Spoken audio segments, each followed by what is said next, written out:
Hello guys, and welcome back to a fine episode of A Fresh Take. Today we're going to check out a game that I had a really good time playing. Before we start, I should mention that this game was recommended to me again by my non-imaginary friend, Jake. Keep 'em coming, man. You have a good taste. So without further ado, let's take a look at this real gem of an indie, Celeste. Let's get into it. Let's start with the developers of the game. Celeste was developed by Matt Makes Games Inc., which is, according to Matt's website, somewhat misleading, since there are now a number of other team members that are helping Matt Thorson develop these games. Speaking of Matt's website, I decided to check it out to see if there were any other projects the team has produced. I was pleasantly surprised when I found several games that Matt developed by himself that you could download and play for yourself. I decided to play one of his earlier games, Jumper, and found that many of the elements in that game could be found in Celeste. According to the website, Matt developed some of these games when he was a kid using Game Maker and Flash. Clearly, this guy is quite talented in developing games, and his work in Celeste is no doubt the most recent culmination of his talent. Hopefully we can see more of what he and his team can produce in the future. But now I'm way ahead of myself. Let's take a closer look at Celeste. You know the drill. We'll start with Celeste's story.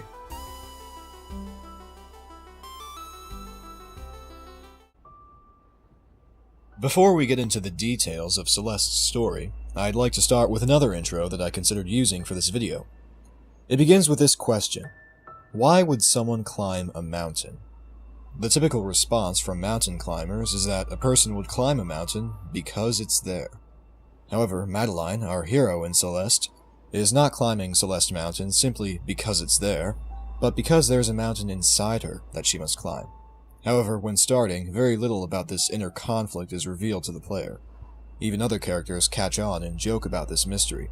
Each chapter reveals more of the nature of this conflict, and satisfyingly shows how Madeline ultimately comes to a better understanding of her struggle, so that she ultimately confronts it and resolves it, so that she finally comes to an inner peace.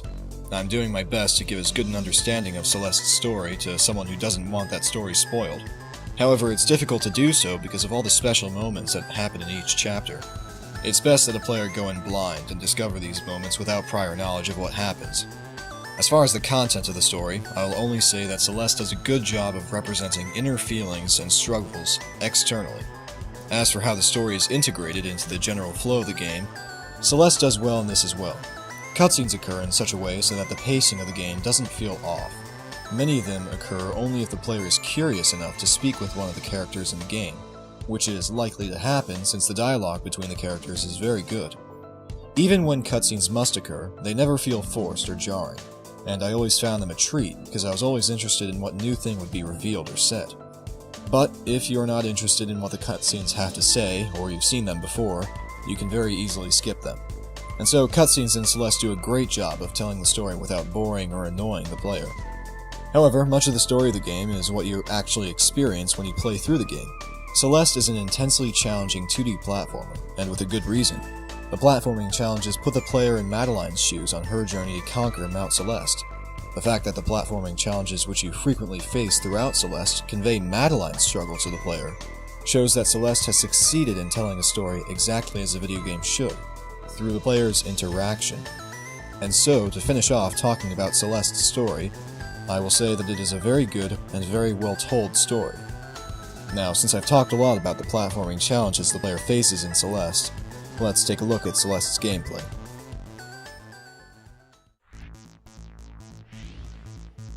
As mentioned, Celeste is a 2D platformer, and there are two primary gameplay elements that set this platformer apart from others: Madeline's dash ability and her ability to climb and cling to walls. Both are very simple to execute and extremely fun to use, especially because of the fact that the levels are perfectly designed around these mechanics. Madeline's climbing is especially fun and challenging, since the player has to determine how far and for how long to climb before stamina runs out. The physics in this game are also very good. Madeline has a good sense of momentum that can be felt in levels where Madeline is forced to shoot across the stage on some sort of moving platform. Speaking of the stages, each one is wildly creative with the gimmicks that are present, whether it be some special material that allows you to dash through, platforms that dash as soon as you do, or feathers that allow you to fly freely for a short period of time. You can expect to be pleasantly surprised with each level gimmick that is presented. In addition to these gimmicks, a player can also expect to find strawberries scattered throughout each stage, most of which can only be obtained after completing some difficult platforming. It's a good idea to collect as many of these strawberries as you can, but I'll leave it to you to find out why. Additionally, if you search hard enough, you can find hidden cassette tapes that, upon collecting, will unlock the so-called B-side of the stage. These B-sides are more linear versions of the chapter that include all the same gimmicks of the chapter, but with platforming challenges that have been heavily ramped up. From these B-sides, one can see that Celeste is really a combination of two platforming genres. The first is a sort of Metroidvania style that has a heavier emphasis on exploration, and the second is pure, undiluted platforming, with difficulty that is reminiscent of Super Meat Boy. I had a great time with each of these styles. The more explorative style lacks a minimap, which could have been helpful due to the more open-ended nature of some of the chapters, like the Temple chapter, but I never found myself getting lost in these segments. If you wanted to ignore all the secrets and get straight to the end of the level, any player would be able to do so without getting lost. It's where you start looking for other collectibles, like the strawberries or crystal hearts, where you really have to start thinking. I'll get back to those crystal hearts in a moment. As for the B-sides, the difficulty exists only in the platforming, so there really is no room for unfairness in these sections. Now, I mentioned crystal hearts earlier. There are 2 crystal hearts in each chapter, one in the explorative level and one in the B-side. The main objective in collecting these crystal hearts is to unlock some extra post-game challenges, which are definitely worth unlocking. Because of these bonuses, the crystal hearts provide good replayability for Celeste. Indeed, because of the high difficulty of these chapters, Celeste will keep you busy if you want to play casually. On a thorough run of the game, where I reached the summit and its B-side, I had spent nearly 15 hours of playing. However, for those looking to speedrun Celeste, the game provides a timer which can be set to start during chapters or throughout the entire save file. Indeed, Celeste is a game made for marathon speedrunners, and while I didn't speedrun Celeste, I certainly marathoned it. I'll get back to that in a bit. As for those that might find this mountain too steep, there is an assist mode that will allow players to slow the game speed, get invincibility, infinite stamina, and even skip chapters. I only tested it for the purpose of this video, and never used it when playing, but some of those options are definitely capable of killing the challenge in the game. If it is to be used, I would suggest using it responsibly, maybe using 2 dashes and infinite stamina. Infinite midair dashes is just overkill. Anyway, I mentioned that I marathon Celeste despite the high difficulty. The game is built to accommodate marathoning very well. The game achieves this by alleviating the frustration of failing these platforming challenges. The respawn rates are very quick, allowing players to constantly throw themselves into the obstacles over and over until they finally get it. The game's music and visuals are also very appealing, and oftentimes very relaxing, which is a hilarious but very helpful contrast to the white-knuckle tension of timing your jumps and dashes properly. All of these elements come together to make highly addictive gameplay that encourages you not to break your controller in rage. Let's look a bit closer at the visuals and music of Celeste.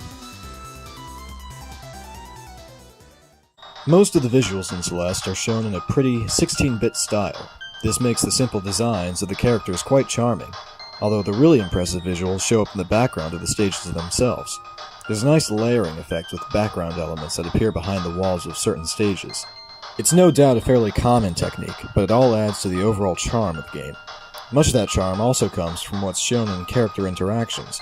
Each text box that corresponds with the character has its own distinct design, giving a subtle taste of each of the characters' personalities. It's all very thoughtful. As for the music, I already mentioned that it's very good. One thing that's really nice is that the B-sides of the chapters have a remix of the music from their corresponding chapters. So not only do you get a cool twist on a track you just heard, but it also plays nicely with the idea of musical cassettes. Again, it's all very thoughtful. In short, the visuals and music of Celeste are very good and worth appreciating along with the rest of the game. In conclusion, Celeste is a fantastic game, and I highly recommend it, especially to die-hard fans of platformers. While the difficulty is high with this one, I still suggest that the more casual crowd check this game out, especially since the game attempts to accommodate those players pretty well.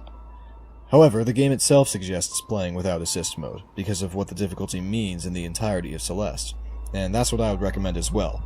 After all, the game has to make you feel like you're climbing a mountain just a little bit. To end this on a slightly funny note, I would suggest that Celeste is a game that fits the Latin adjective altus. In Latin, altus means both tall and deep. Celeste fits both definitions, since Mount Celeste is itself quite tall, but Celeste is also deep in the sense of what it has to tell regarding your relationship with yourself. Celeste certainly accomplishes the goal of making players at least begin to think introspectively. Anyway guys, thank you so much for watching, and I hope to see you all next time.